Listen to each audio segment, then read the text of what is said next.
آزاد کشمیر کی سیاست پچھلے چند برسوں سے ایک ایسے پرانے حویلی نما گھر کی طرح ہو گئی ہے جس کی دیواریں تو سلامت ہیں مگر ہر کھڑکی روز بدل جاتی ہے۔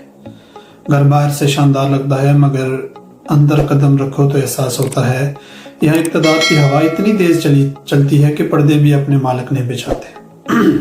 2021 کا الیکشن اسی حویلی کی صبح تھی۔ تحریک انصاف برآمدے میں فتحانہ انداز میں داخل ہوئی اور یوں محسوس ہوا جیسے اب کے موسم میں دروازے کم از کم ایک موسم تو چلیں گے۔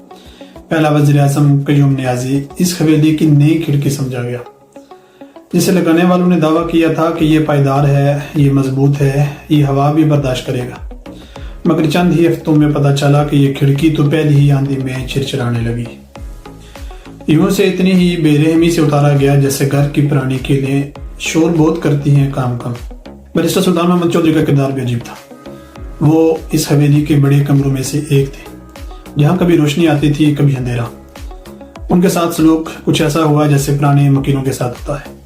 چائے پر بلایا جاتا ہے مگر کرسی ہمیشہ دروازے کے قریب دی جاتی ہے کہ کبھی بھی اٹھنا پڑ جاتا ہے۔ انہوں نے بڑے پن سے یہ سب قبول کیا، یوں صدر کی حیثیت سے گھر کے ایک اونچے مگر نسبتاً خاموش حصے میں منتقل ہو گئے۔ پھر حویلی کے مکینوں نے تنویر الیاس کو کھڑکی سمجھ کر لگایا، چمکتی ہوئی گلیزنگ سے مزین امیدوں کے ساتھ، مگر عدلیہ کی ہتھوڑی نے انہیں وہیں سے اتار پھینکا جہاں سے انہیں لگایا گیا تھا۔ فیصلہ اس قدر تیزی سے آیا کہ لگا جیسے مستری کو ایک دم یاد آ گیا ہو کہ یہ کھڑکی پیمائش کے بغیر تو لگا ہی نہیں سکتا تھا۔ پھر انوار الحق کو حویلی کی دہلیز پر لا کر بٹھا دیا گیا، ایک ایسا مکین جو ہر گھر والوں کو اپنا دکھائی دیتا تھا۔ پیپلز پارٹی اس پر پھول نچھاور کر رہی تھی اور نون لیگ اسے اپنا پسند قرار دے رہی تھی۔ تحریک انصاف اسے اپنا پرانا پڑوسی بتا رہی تھی۔ یوں لگ رہا تھا جیسے پورے گھر نے مل کر اسے گود لے لیا ہو۔ لیکن گھر کے اندر کی سیاست بھی بچوں کی لڑائی جیسی ہوتی ہے، پہلے میرے بچے تمہارے بچوں کو مارتے ہیں، پھر تمہارے میرے کو، اور پھر آخر میں سب مل کر گھر کو مارتے ہیں۔ انوار الحق کے خلاف بھی عدم اعتماد آ گیا، یوں جیسے بچے شور مچاتے مچاتے آخر اس نتیجے پر پہنچے کہ چلو جس کے ہاتھ میں گیند ہے اسے گیند بھی لے لیتے ہیں اور کھیل بھی۔ یوں کابینہ کا ایک وزیر فیصل راٹھور وزیر اعظم بن بیٹھا، وہی منظر جیسے محلے کا سب سے شرارتی بچہ اچانک گھر کا نگران بن جائے۔ آج آزاد کشمیر کی سیاست اس حویلی کے باورچی خانے جیسی ہے جہاں دیگیں بڑی ہیں، چولہا بڑکتا ہے مگر سالن کبھی تیار نہیں ہوتا۔